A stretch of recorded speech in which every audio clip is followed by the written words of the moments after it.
Welcome to Tuesday Night Live, where tonight we are talking to the one, the only, the legendary, hope you're not lactose intolerant, wait for it, legend, wait for it, dairy, David Bonica. Yes, I stole that from How I Met Your Mother. You guys, if you watch the series, you know what I'm talking about. But it's funny, so it works. Yeah, I laugh. So anyways, before we get started, I want to tell you guys a quick story. Believe it or not, I have a story. Then I'm going to kick it over to Marv. So get your butt ready. So we're all about expanding your skill sets, right? Training, learning new things. Well, yesterday, as you can tell, I don't have much hair anymore. But I had the great opportunity to expand my skill set, is a good way to put it. This is scary. My wife asked me to cut her hair. Oh, no. Oh, no. Oh, no. Yeah. Now, how did it, do we dare know? Pretty good, actually. Oh, good. I mean, she said, I wanted it shorter. My wife has very long hair. And she wanted it short. So now it's short. I can put things that at the dimension that are called out for. I am a machinist by trade. You call out it's going to be this long, it's going to be that long. So Control arms by it Lauren. matches you now. What was that? So it matches you now. Well, not quite. This is, Well, it's a half, I think. I should probably just do the Mr. Clean thing and just shave it, but now I got to put something on my head to keep it warm. So anyways, we're going to swing it over to Marv. Yeah, I had to figure out which way I was pointing. It's Bald Guys Anonymous here. Marv, tell us some great news that's coming along. Oh, we got a lot of WAG map. Well, yeah, the WAG map. Yeah, so we sent out a WAG map today, and the reason was because everybody missed it. But you know what? We got a ton of open, so it worked. My wife even opened it. She says, "Oh, what the heck is WAG map?" I said, "Did you open it?" She says, "Yeah." I said, "Well, then it worked. That's what WAG map is." So, yeah, missed the E there. That was my fault, but everybody else looked at it and it went past the hierarchy. So. Everything's going great. We've moved everything over to our new Training.Mechanic Alliance site. We have our wage map down there now. We put the E on it. And we have moved over our FAQ on it. We've moved over our My Certified Mechanics. We're going to start building a page for waveforms. And we got a lot of stuff coming. So it's been great. We have some really good owners that have come on with us. And we're excited to have them. Actually, they are... Some of them are working out front, some of them working in the background to help us with what we're doing. We're ecstatic about that. So it's just gaining a lot of movement and momentum. yeah, and a lot of those owners are looking for techs. Oh, yeah, and good money, guys. Oh, my gosh. So anybody out there that's looking for a change of pace, get with us. Yeah, we have and these are shops we've vetted, and we're not lying when we say it's 70, 80 to 100K. And a lot of it's 100K with the shops we have. We have some dynamic ones and 5-day work weeks, bonuses, all of the one we talked about today is coming on next week. Oh my gosh, it's freaking awesome. So you're just a tech, you're out there, you're making some really good money. You got all these benefits, you got this 401k, you got all this stuff going, you got vacation time, the whole bit. And every quarter he just stops on the tool truck and pays your tool bill off up to $500. I mean, dude, I was good, but I'm not good. So that's really cool. So yeah, that's what we got going. We're glad to see it all, and we're glad to have it, bring it on. Mm-hmm. Well, known and bad. Known good and bad, Eric, on the waveforms. It's a place where guys can see. So if you got some, Eric, and I know you got to have some as an instructor, send them over with a small title. Yep, let us know what the heck they are so that way we can label them correctly. Yeah, just a short deal, bad cam, bad crank, good cam, good crank, whatever. Yeah, and Chaz is asking if the WAG map was edited by my Golden Dozen Retriever. Yeah. It might as well have been. It might have been. Oh, and let's talk about that too. Chaz is now helping us with doing some sales too. So welcome, Chaz. Great to have him on. He's been in a lot of our classes and all that. Like I say, we keep moving. We keep grooving.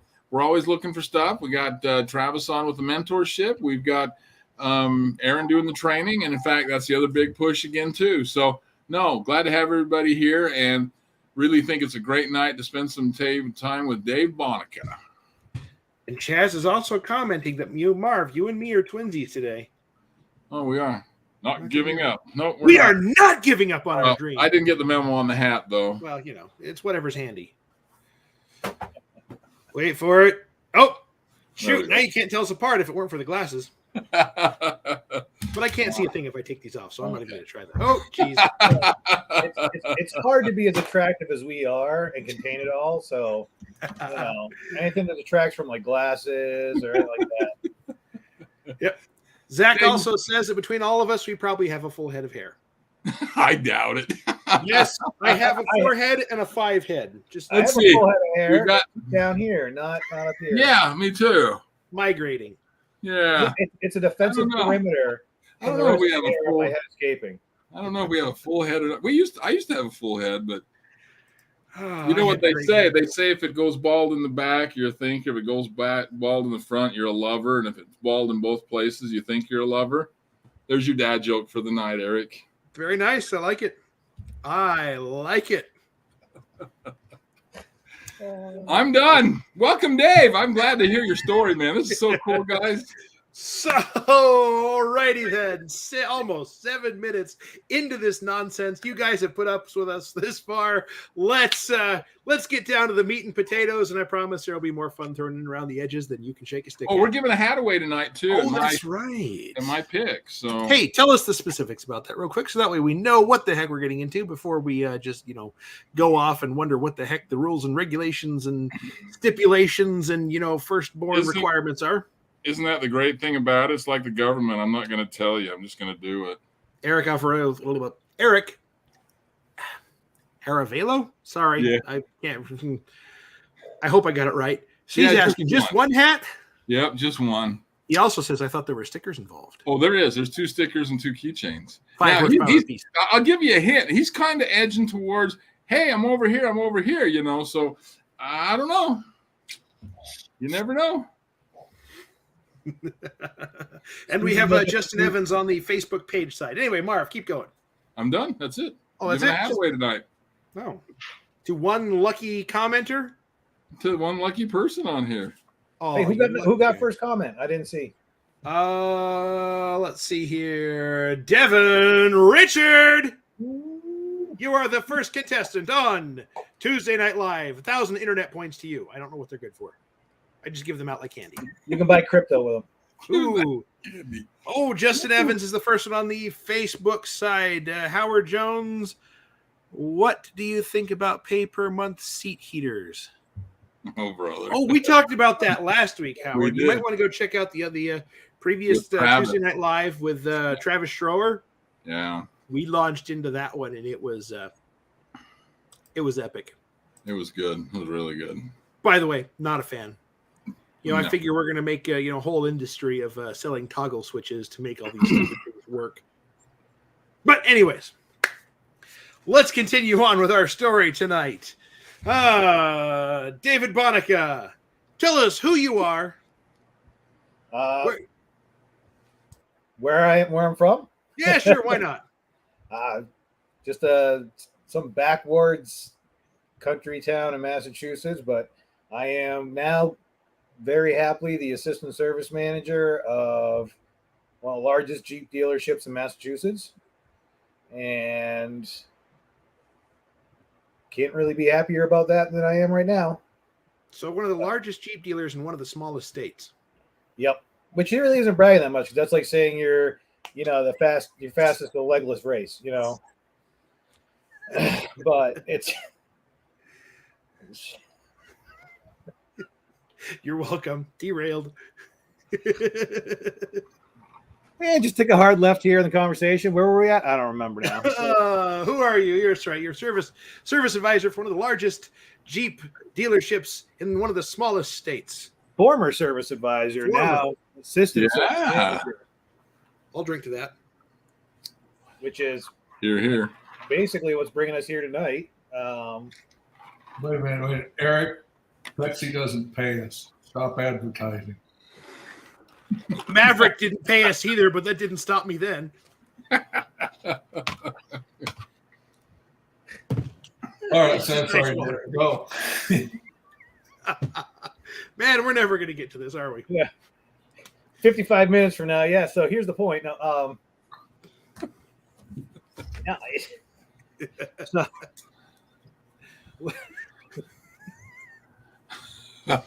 We do have fun.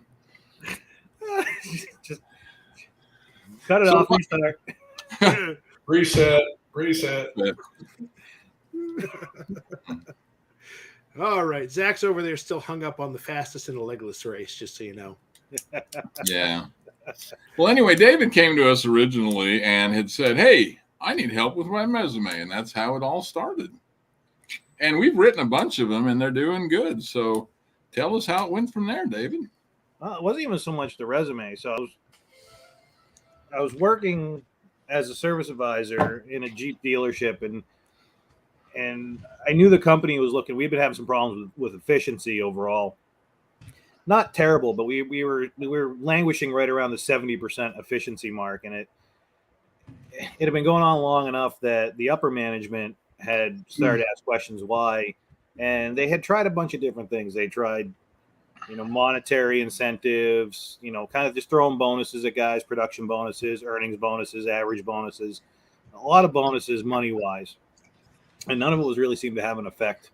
And so when they ran out of options of throwing money at the technicians to make them more efficient, they kind of went down the route of, either you guys are going to be responsible for getting the efficiencies up, or it's going to start to affect your pay, and we're going to start taking looks at that.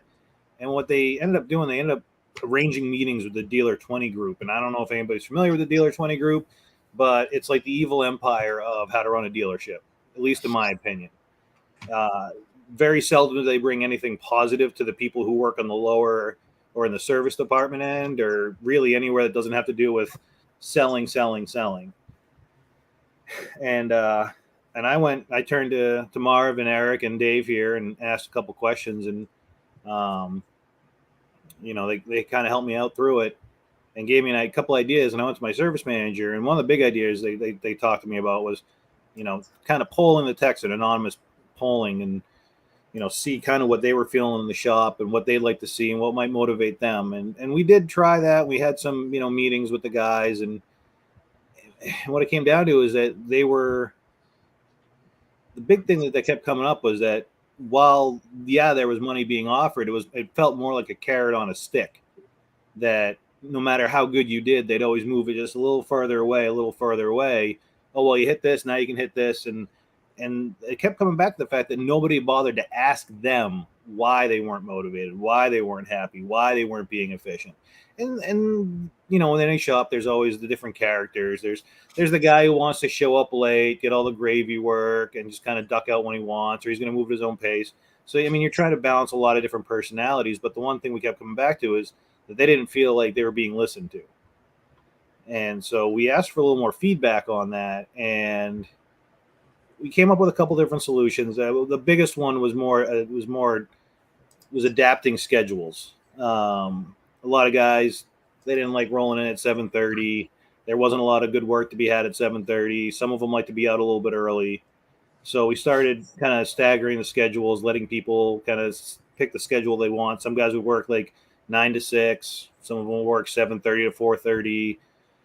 Things like that. So that motivated them a little bit more. And then they had approached us with a couple issues that they had concerns they had with the desk, between writing, information, the response they were getting from the desk, some of the work issues they were having with dispatching. And these were all meetings that, had to take place. But after sitting down and talking with the guys, we almost immediately started to see an improvement. I mean, we went from, in 1 month, well, when we had that meeting? We had that meeting either late May, early June. Sounds about right. I remember about that time. Yeah, it was right around either the end of May, beginning of June. So we talked then. I think within a week we'd had a couple meetings. We'd gotten feedback from the guys, and we'd implemented some changes. Even giving feedback to the upper management about their pay plans and the structures and the bonuses and stuff like that. Because the guys still liked having them, but they always felt like there was just something that was going to be always moved on them. And I don't know exactly what the company stepped up and did for the guys. There was, talks that didn't involve me as a writer, which is fine. I didn't need to know. I just know that we went from roughly right around 70% efficient to, by the end of the month, we were knocking on the door of 100% efficient. And that's in 1 month. That's in 1 month. 1 month. We got to make that perfectly clear. You institute the right changes in the right way, good things happen. Well, and that's the big thing is instead of just the upper management coming in and like kicking the door down and be like, this is what we're doing now. This is what we expect out of you guys. And this is how we expect to be done. It was, guys, what can we do for you to help you come in every day and be excited to do your job, be energetic about doing your job, be productive doing your job. And, like I said, there's different issues with every guy. A couple of them felt like they were taking the brunt of the work and they wanted to see, a better share of the quality work, the gravy work, as everybody says. And honestly, it's one of those things that's like, it's really one of the things I've always maintained in this industry. It's really easy to get distracted by what's going on other people's bays. And when I say that, if you're having a tough time on a job, it's always easy to look across the shop and see somebody who's got an easy job that they're making money. And you can't just walk through and say, oh, I want more gravy work. Okay, well, that's fine. I can keep you in mind when we got good work coming in the shop, but every car coming in the shop's not going to be a 90K, four-wheel brake job, this, that, the next thing. And sometimes it's going to take a little, give back on you guys, Bar. Like, if I'm asking you to do these multi-point inspections, it sucks, yeah, but do them. And I'll do the best I can on my end to make sure you guys get the work. I'll try to schedule work a little bit better. We started scheduling. One of the big things we had is that guys were feeling the strain from diagnostics coming in the afternoon. And I never really stopped and thought about it because for me, I was like, it's just another ticket to write up. And so when we asked them, like, yeah, we're tired of stopping what we're doing in the afternoon at 2-3 o'clock to start an AC diag or start a check engine light diag because it doesn't give us any time. And it also means that we're stopping from doing whatever we're already doing. So was one of the big changes we made is we stopped scheduling diagnostics in the afternoon and we stopped scheduling diagnostics as anything but drop off and leave it for the day. And people are like, well, you can't do that because the customer's, convenience. I'm like, well, customers understand. If you explain to them in the right way, they understand. And it was. The customers had zero problem dropping off their car for the day. If we were going to diagnose it, we get it in the morning, diagnose it, managed to get some upsells off of it. Guys were making good time on their money, and they weren't stopping in the middle of the afternoon to stop to scan a check engine light. Yeah. So Ashley Joe Bloom is asking an interesting question.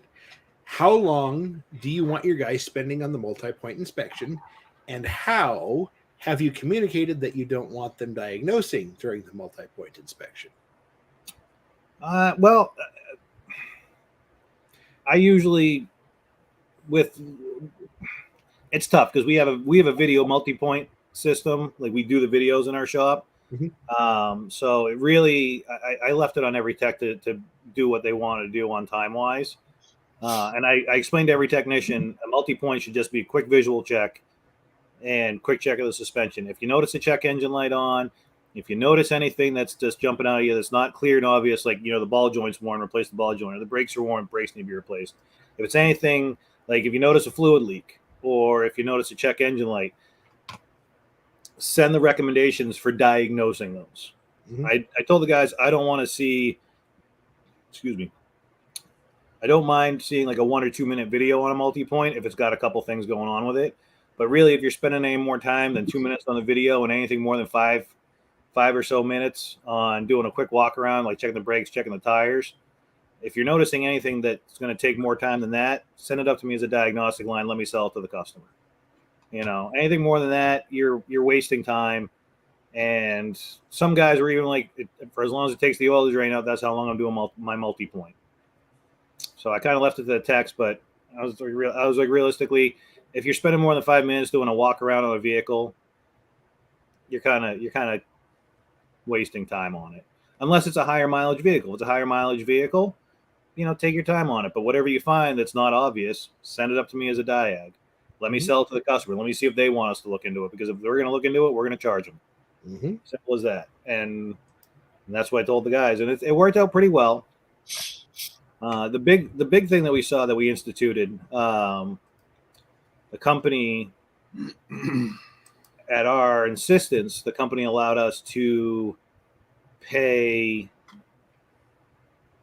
a certain percentage. So the lower end guys, like the oil change guys and stuff like that, they weren't really selling a whole lot because they didn't get a whole lot out of it. You know, these are lower end guys, oil change guys that aren't gonna, you know, take on an oil leak, aren't gonna take on a, you know, big job, this, that, the next thing. But we started doing paying them. So for if they sent up recommendations and we sold them, for every hour of recommendations they sold, they'd get paid a couple tenths for that recommendation. So it kind of motivated them to look cars over a little more thoroughly, make the recommendations, because now they're making a little bit more just for making the recommendations. And then the higher end guys, you know, they're going to be taking over the jobs. They get a free job out of it. They do it for a little less. So like realistically, like if the job, we were selling like an oil pan pays 2 hours. You know, the company's like, well, give it to the high end guy and pay him 1.8 and then pay the oil change guy that spotted at 2/10. And this is kind of where I was, take it for what it will. I'd sell it for 2.2, give the guy his 2/10 and give my technician the 2 hours. You know, so it's kind of 2/10 isn't going to affect the bottom line that much of anybody. 2/10 is, you know, $15. So, and that we caught a lot of traction with too. That the lower end, the lower level guys were like, yeah, no, this is exciting. I get to make a little extra money, and I'm helping out the guys at the other end of the shop that are going to be taking over the jobs for me. Mm-hmm. So that really helped us get the volume of work that we needed to make the guys more efficient. It also meant that the lower level guys were really taking their time on the multi-points to look everything over. So, and then it just became a matter of finding out where the guys were. I watched the guys for a week to see where they were doing their least productive work. So we had some guys that were in there like 7 o'clock in the morning, and they'd sit around for an hour, having jaw jacking, having their coffee, having their muffins. And I'm kind of like, okay, well, you guys are going to be doing that. First thing you can do, I'll give you a safety check first thing in the morning, and then you can be jaw jacking while you're getting an hour to do a safety check. You can road test the night before, park it on your lift, put it up in the air, leave work at the end of the day, come in, drain the oil, do the walk around, throw it out, and you're already an hour deep in the day, and all you've done is do an oil change. So, and that upped our efficiencies there. There were other guys that they were coming in a little later, but from 4:30 to 6, they weren't doing anything. They were just kind of standing around, and those are the guys that, you know, I started making sure that they got stuff in their hand at 3 o'clock, stuff that we had upsold. The guys were, I watched the guys for one. Oops. Yeah, whoops. 7-second delay or so, plus or minus a little bit. Well, and it's like I said, it's just we managed to up the efficiency, and at the end of that month, or well, actually even before the end of that month, I had kind of been pushing for a raise. I was already the top writer in the dealership. I was the top writer in the dealer group. I was grossing more than anybody else. I was selling more than anybody else. I was earning more than anybody else. And I kind of felt like it was time to be moved up a level or paid more. Like, I'm producing a huge sum of money for your company. At least you can do is give me a little bit more. And the director of fixed ops came to me and said, I can't give you any more money. You already earned too much money as a writer. And I was like, how do you figure? And he goes, realistically, you're earning more than anybody else in that position in the company. He goes, you're even earning more than some of my assistant service managers. And I said, okay, well, that's a you problem, not a me problem. Yeah. You know, my problem is that I'm not earning enough for what I'm producing. And he's like, well, the only option I have is to promote you. And I was like, well, what would you promote me to? You just told me I'm earning more than your assistant managers. What are you going to promote me to? And that's when he said, give me a few days. I'll think about it. He came back to me a few days later. And he goes, we have an opportunity. It goes, we can move you to our bigger Jeep store. He goes, you'd be the assistant service manager. I'm going to rework the pay plan so that you don't take a pay hit. You won't take a pay cut. And the potential is unlimited for earnings. And he explained to me roughly what the problems were in that store. And it wasn't even an efficiency thing. They're pretty efficient. But the morale was junk in that store where I'm at now. And there were a couple major hangups. One, the assistant service manager / dispatcher that was there that I was replacing, he was a miserable individual. He had 2 guys in the shop that He had 2 guys in the shop that he was best friends with, and they got all the gravy work. Everybody else got shit. Everybody else saw it. Everybody else knew it. That's so wrong. Yep. And the service manager was so busy running everything because he's supposed to be the assistant, but he wouldn't talk to customers. He wouldn't write customers up. He wouldn't answer the phone. He wouldn't deal with problems. He wouldn't do anything. If it wasn't dispatching work, he wasn't doing it. So she was so busy running around like mad trying to make everything run that it was, the store was just being neglected. She couldn't do what she had to do as a service manager because he wouldn't do what he was supposed to do as an assistant. And immediately after I walked in there, it took me a few days. I was shocked. Like, this is a store that is capable of running 50, 60 appointments through a day. And they were operating at 20 appointments a day because they couldn't figure out, there was just no work moving through the shop.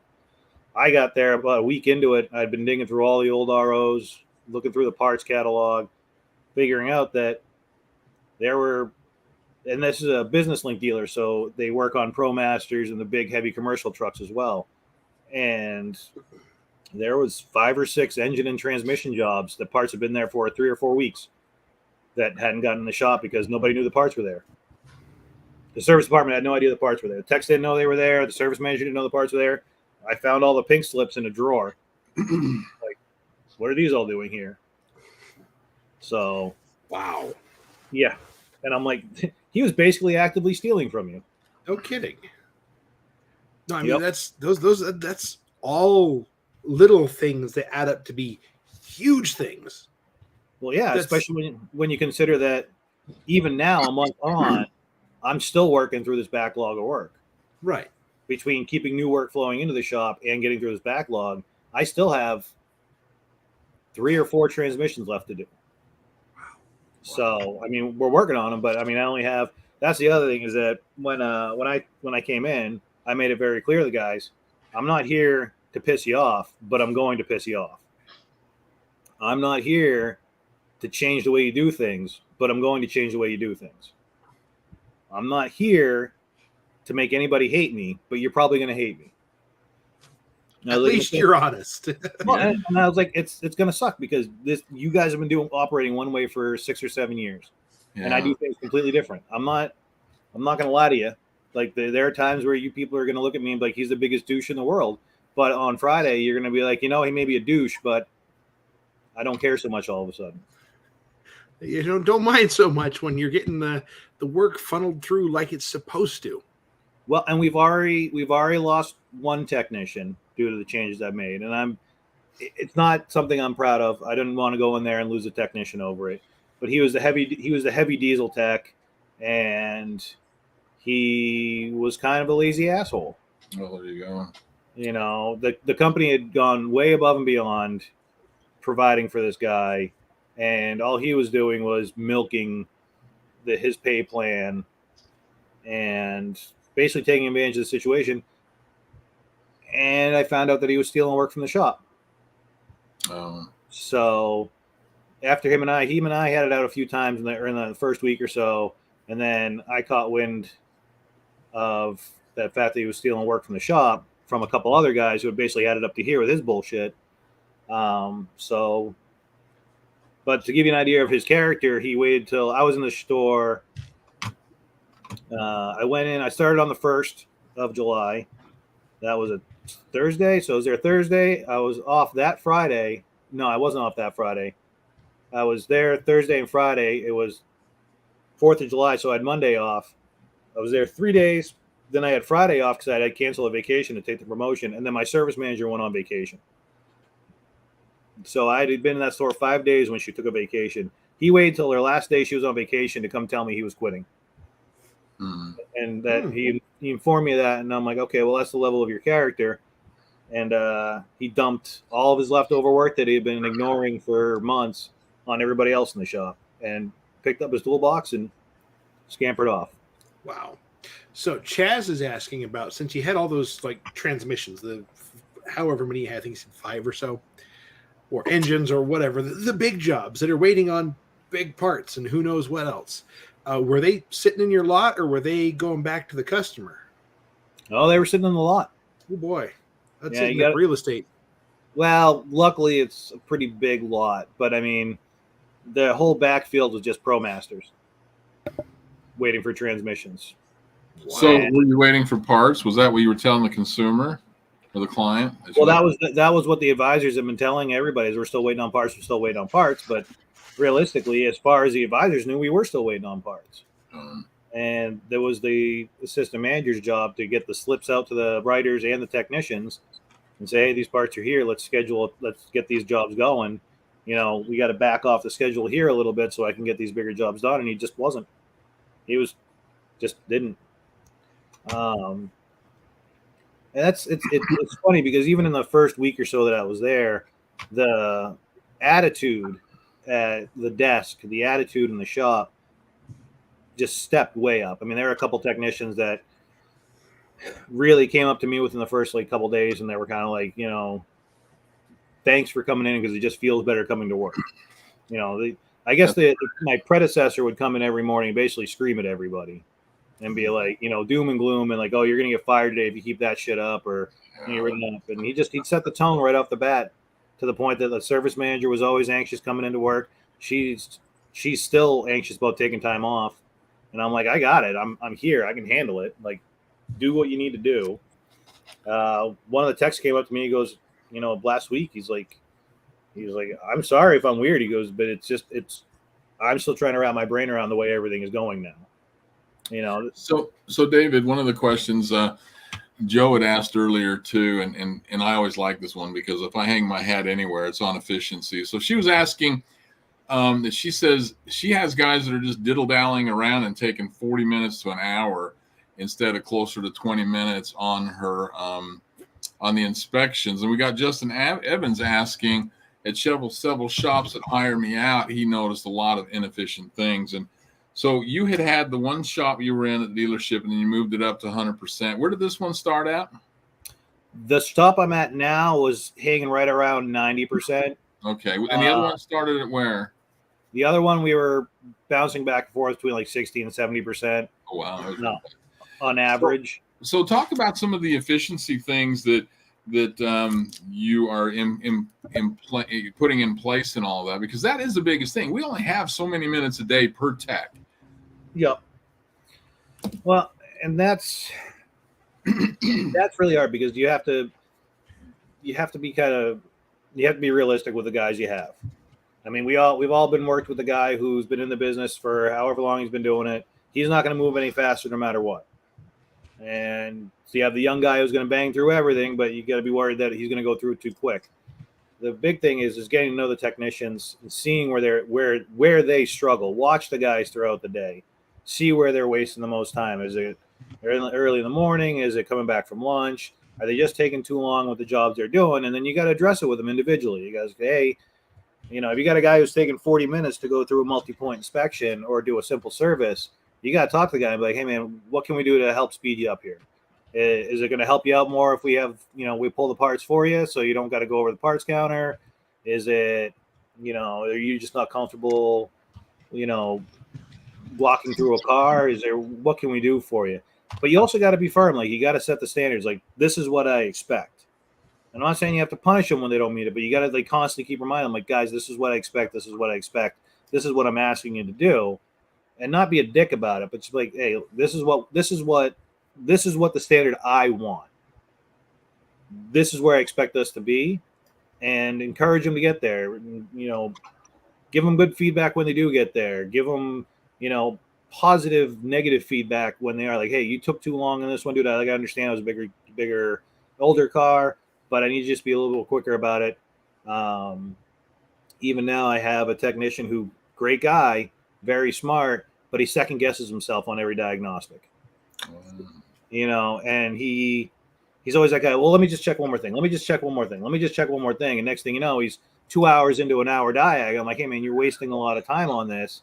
Like, you're a smart tech and you're good at diagnostics. You got to go with your gut. Like, if you get in there and start doing the diagnostic and you're 40 minutes in and your gut's telling you one thing, trust your gut, dude.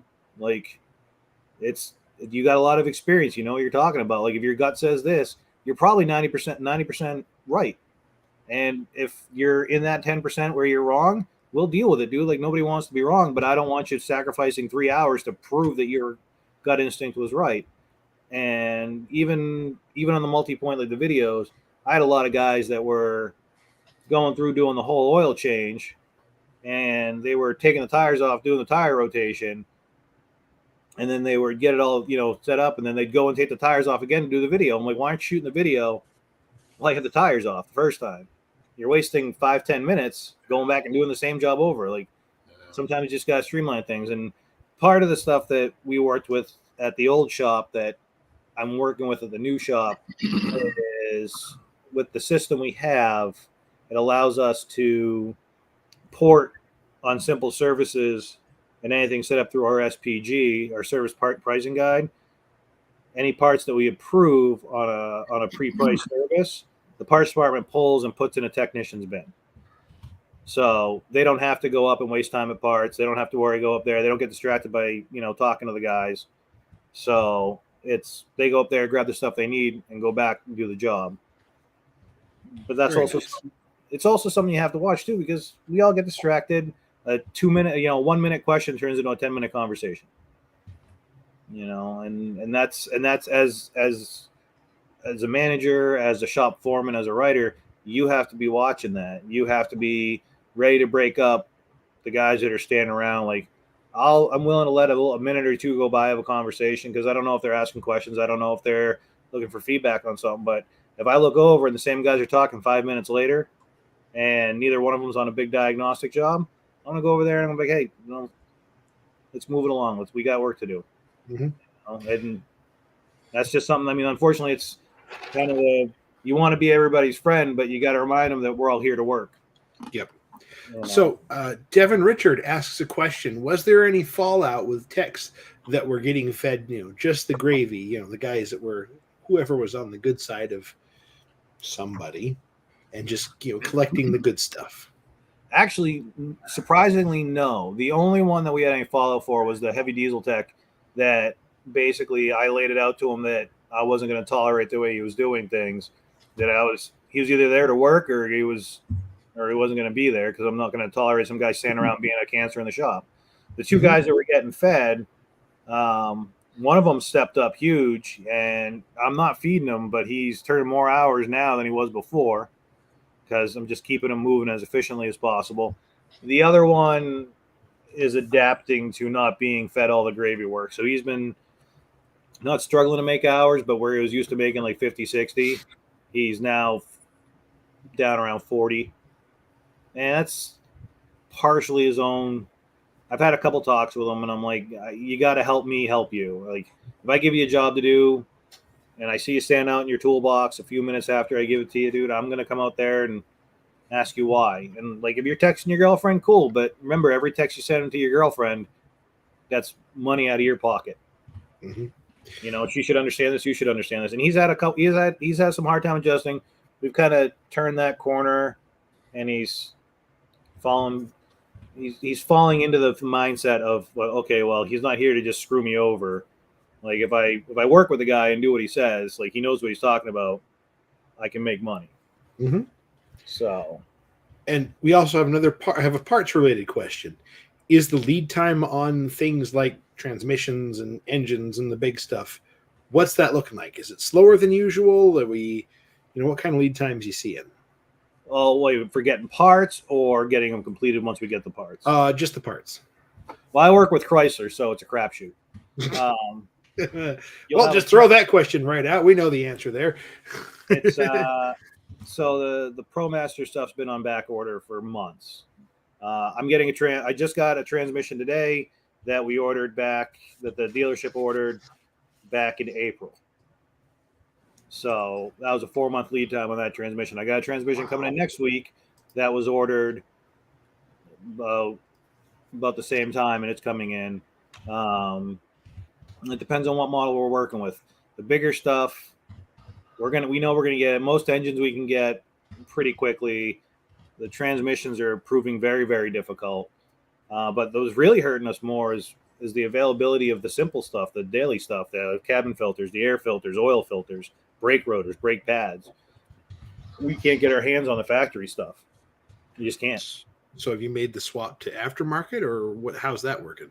So for the oil filters, we found a quality supplier for the aftermarket oil filters. The air filter, cabin filter, we're either begging, pleading, stealing them from local dealers, other dealerships that have them in stock, because a lot of dealerships hoarded them up during COVID. Other ones we're going aftermarket. It really depends on what we need. Brake pads and rotors, it's a crapshoot. But Chrysler rotors are so damn expensive now, it almost makes more sense to go aftermarket. Chrysler rotors are marked up like 200%. And I'm like, for what? They're crap. Yeah. It's like, what are they? Solid gold or something? Jeez. They're solid shit is what they are. I've never heard rotors make more noise from a factory in my entire life. So, but yeah, the lead time on parts isn't too bad, but the bigger stuff, transmissions are the big kick in the face right now. We can't get our hands on them. Where if it's an 8-speed, a 6-speed, ProMaster transmission, the rear-wheel drive 8-speed transmissions and the 6-speed transmissions, we can't find them. Can't get them. I have one now that we've had for 2 months that Chrysler can't even tell us when they're going to come off back order, let alone when they're going to release them. Wow. How about electronics? Not too bad, actually. Okay. The tip-ohms and the power distribution modules and the PCMs, if it's a newer vehicle, we're getting them pretty quick. The older the vehicle, the harder they get. But for the most part, we're getting the stuff we needed pretty quick on the electronics. But like I said before, it's the simple shit that screws you over. 2 weeks for a shifter assembly. It's a shifter assembly. Why can't I get it? So yeah, at that point, I'm thinking getting one that says Hearst, little white ball on it. I can just imagine telling the little old lady that owns her Compass, sorry, ma'am, we're not going to put the automatic in, but great news, we're going to put a B&M quarter stick in your car. It'll work flawlessly. Exactly. I mean, I'd love to. I think it'd be hilarious, but why do I have to click this lever? Don't worry. Yeah, I just see Grandma on the trans brake. No. Oh yeah, because Compass's transmission will really take a trans brake launch. Parts everywhere. Sorry, you waited 6 months for your shifter. Now we put that in. Now you need a transmission. There'll be another 6 months. But we're actually another thing we're seeing too, and this is just something for the Chrysler, for the ProMaster guys, or anybody who works on them. The newer models, they just switched production facilities, so they have a plant down in Mexico. Anything coming out of the Mexico plant, crap right now. It just opened up. It's just put in production. Everything that's come out of that, these things are shit. Wiring harness, engine harnesses, PCMs, check engine lights, quality control issues. They just don't have it up and running right. So if it's out of Mexico, you're going to have a lot of problems with it, and you're going to wait for parts. So, but it's been interesting to see the change in everybody around. My service manager, she's more relaxed. She's been coming in a little later. She's got young kids that, she wants to spend time with in the morning. She's been coming a little later. The guys at the desk, they're all more energetic. They've been selling more. They're comfortable coming to me, asking me the questions that they wouldn't have even dared ask the other guy. I've worked with a couple of them to help improve what they're doing because they got some bad habits. So we're trying to correct that. But even just in general, the technicians coming up feeling comfortable saying, hey, man, like I got a problem with this job, or, I got beat up on this job, and, can you help me out? And most of the time they don't even have to, because one of the first things I do in the morning when I go in there is I check their hours, and that's also part of my efficiency. I know that these guys have to be producing 8 hours a day for the 8 hours they're clocked on. So I'm watching. If I come in on Tuesday morning and our pay week goes Thursday to Wednesday. So if I come in on Tuesday, Monday morning, I'm expecting every guy to be at 16 to 20 hours, depending on if they work Saturday or not. If they're not, then okay, I got to figure out why. Go through, see if they've been paid on stuff. If they're paid up on everything, Why is this guy sitting at 10 hours after 2 days? He's going to be the first person that I'm going to be talking to, trying to get a good job to, whether it be a used car or something stupid like that, anything to just kind of break his funk. Even a guy who's getting beat up on a job, he may be ahead for the week, but if he's getting beat up on a job and he's getting frustrated, here, dude, here's a simple service that oil change, tire rotation, differential service pays 2 hours, but you could not think for 2 hours. Yeah. But, it's like you're always one broken bolt away from an 8-hour ordeal. As much as we joke about that, occasionally in the rusty areas, that happens. Yeah. And can't be tight if it's liquid. That only works so good till you burn a hole in the head. And this is where the responsibility, that's actually one of the problems I ran into at the last shop when we were talking about morale, was the guys didn't feel like that when they were communicating with the writer or the dispatcher that they were being properly perceived. So when they were saying, look, I got this job and it's going sideways, I need more time, the writers will say, okay, I'll call up and get a little more time. Mm-hmm. An hour or two wasn't going to cut it. So a lot of it came down to us being like, well, you have to tell us what realistically you think is going to be a time. And, keep in mind the fact that writers may not know when you say, I'm going to have to do all this, why, if it's going to take 5 hours, and that's where the videos actually help come in, because then we can show the customers, this is what we're dealing with. This isn't going to be a simple remove these 4 bolts, put it back on, call it a day. Mm-hmm. And one of the things that I stress to the guys I work with now, and I do it at the other shop, if a technician comes up to you and asks you for more time, take whatever time he says and add an hour or two to it. Oh, I was thinking double it, because sometimes that's a thing. And that's communication. If the technician says it's going to take me 5 hours, be realistic. Like, is it going to take you 5 hours? Hopefully not. Do I want to give you some cushion if it's going to be 5 hours? But I'm not going to call up a customer and be like, we got a broken bolt. It's going to be an extra 8 hours worth of labor. Right. You got to be realistic here. But at the same time, like I tell my technicians, if you reach the point where you've gone through all the tests and you've tested everything and you need more time on it, you better go stop right there and go talk to the writer. Mm-hmm. Talk to the writer. Tell him you need more time. Not ask him if he can get you more time. Tell him you need more time. Yep. The customer will understand, because if they're coming to you for diagnostics, this is what we have to do. If we have a broken bolt, or if we have other issues, we need to know about it. We're not working for free. And that's one of the big things that I changed the last shop, and then I'm working at this shop, where I'm like, if you need more time for a valid reason, if I look out in the shop, you tell me you need more time, and I look out in the shop and I see you sitting there doing this on your toolbox, and you ask for more time, I'm like, no, dude, like, I watched you waste 15 minutes. You give me that extra 15 minutes, then come talk to me. Yeah. It's holding people accountable, as well as setting standards for that you're going to have their back, but you're going to hold them accountable for what they're doing with your time, with the customer's time, and with their time.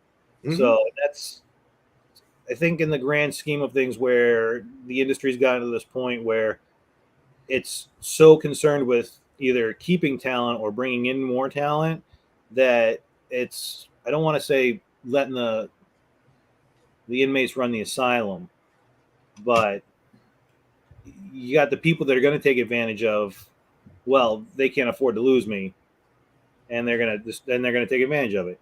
Mm-hmm. So there has to be consequences. There has to be a standard that you set, whether, if you're the manager, you're the owner, wherever you are in the hierarchy, you have to set your standard, and you have to hold the guys that you're working with accountable to it. Don't make it unrealistic. I'm not saying like to tell a guy that he has to be 150% efficient for a day. Like, you better be bringing in nothing but gravy work if you're expecting those numbers. But at the same time, hold them to a standard. Like, if I'm, and this goes the same for hourly guys. Hourly guys, everyone's like, oh, I want to be hourly. Cool. If you're hourly, there's even more stress on you to produce, because now you're guaranteed to be, the guy's going to be watching you.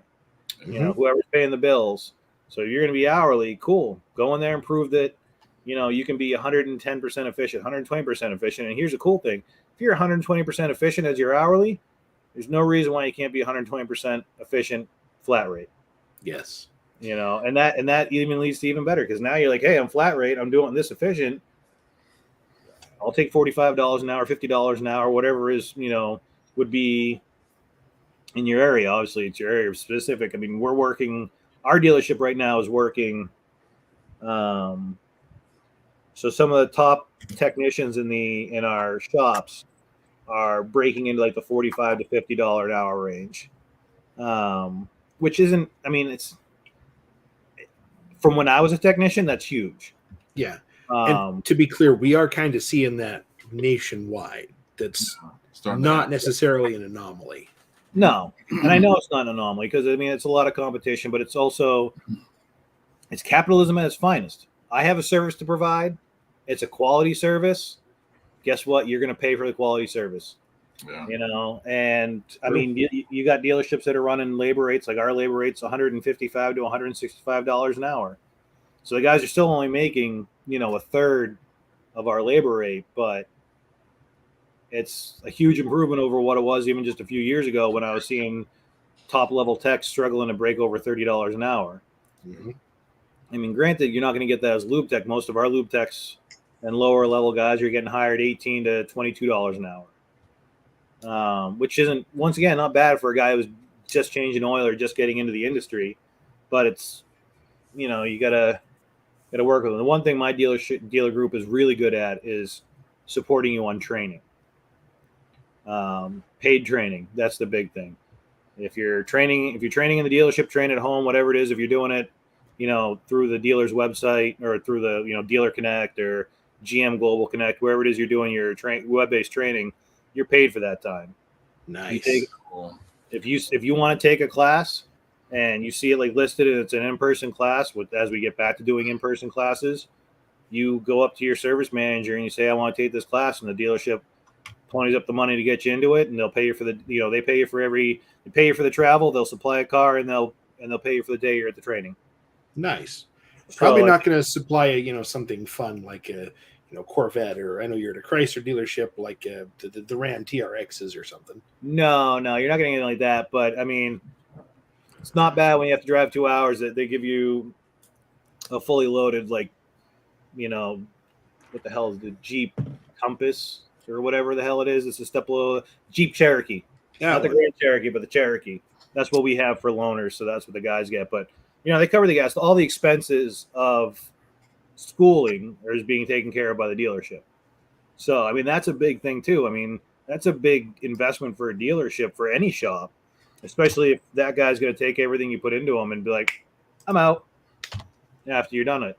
So they have made great strides through feedback, through not just my shops and the shops I've worked with, but other shops in the dealer group, about what guys are expecting. As of right now, they are working on revising the advisor pay plan so that it's more guaranteed base salary as opposed to more commission based, which I'm kind of like, whatever. That never bothered me because I never operated that low. But for a lot of the guys, if you're trying to develop talent, or you're trying to get a guy who's maybe struggling a little bit and he's worried about every little thing, ease his mind a little bit, and let him make more base money, then he's going to hopefully sell more. Yeah. And I know they're working. I've caught rumors that they're working on a more unified technician pay scale for manufacturers. So we represent 5 different manufacturers in our dealer group. We have 3 Dodge stores, 2 Subaru stores, a Nissan store, a Mitsubishi store, surprisingly, and a GM. They still make them? Yes. And right now their big focus is on upping the CSI so that they can get more franchises. So, because they want to expand, obviously. What business doesn't? If you're not growing your business, you're going out of business. Right. Yeah. So they're working on getting CSI up, but they're looking at kind of streamlining the pay across, like the pay plans for technicians. So almost similar to what you'd see in like a union trade, Where if you're coming in with no experience, this is your pay level. This is what you got to do to step up a level. This is what you got to do to step up a level, so you can kind of map and plan your growth. That makes sense. Yeah, and it means that the guys coming in getting paid the $18 an hour, they know that if they follow this path, then within, if they do it right, and within a year or two, they'll be making this. Yeah. Granted, it's not perfect, but I think it gives a little more confidence to the guy coming into the industry. Right, which is a good thing because we are always looking for new talent. Yeah. And that corresponds nicely with our mentorship program, which will be coming up shortly. Yeah, so more David, on that soon. Are you thinking your future is service manager? You think they're going to move you around? What do you think is going to happen? What do you want to see happen? Well, I know that when I took this job, the director of ops, he basically said, if you want to be a service manager, you have to prove yourself as an assistant service manager. I'm lucky in that I'm working under the best service manager we have in our dealer group. Oh, good. By far. She's smart. She's been doing it a while. She knows the ins and outs. I'll learn a lot from her. And if you'd asked me a year ago if I had what it took to be a service manager or an assistant service manager, I probably would have said no. And I've always kind of held myself as I'm the perfect number 2, but I'm not the number 1. I'm always the guy who wants to help out the number 1. It's not necessarily lacking confidence, but maybe it was not focused. I don't know, what you can call whatever you want. Nothing wrong with that. It's just where you feel comfortable. I've been in those top positions, and honestly, I'd never do it again. I don't like the headache that comes with it. Well, and that's one of the things that I thought for a long period of time is that I don't want to be there with that target on me. But at the same time, even just the month I've been in this dealership, I can see that it's at least something I'd like to try. I mean, would I go beyond it? Who knows? At this point, I don't know if that's in the cards. I'm 40 years old. Am I going to spend the next 20 years of my life, as assistant manager? Hell no. Am I going to do it as a service manager? I don't know. Yeah. And that's the cool thing is this dealership keeps giving me new challenges, new opportunities to grow. Because basically what happens is I think I want more money. It turns out I'm just really fucking bored.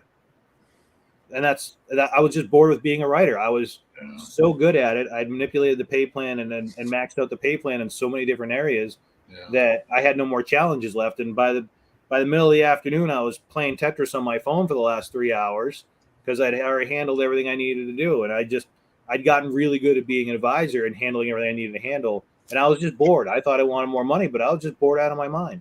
Yeah, challenge. You like a challenge. You're like me and a lot of guys we meet in the industry is we went to lunch with a shop owner today here too. Very, very good shop owner.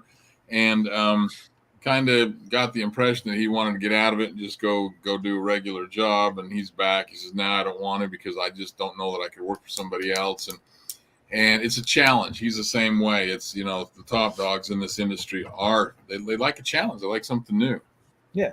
I mean, that's where we have to be responsible a little bit for ourselves too, is setting our own goals, our own challenges, seeing where, recognizing where we're really strong and recognizing where we're really weak and pushing us to be better in the weak areas, putting ourselves in an area of discomfort. Because it's easy for the guy who can rebuild a transmission blindfolded to be like, I only want to work on transmissions.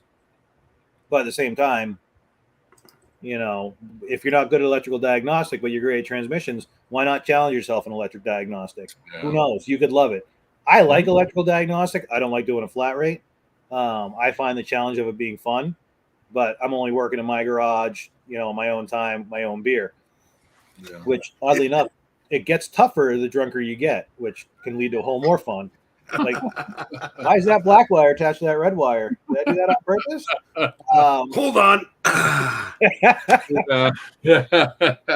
Let me drink like 12 beers and see if that makes sense to me now. Yeah. But it's that we get comfortable, and we can either get comfortable and get bored and burn out from boredom, not from overwork, but from boredom. Yeah.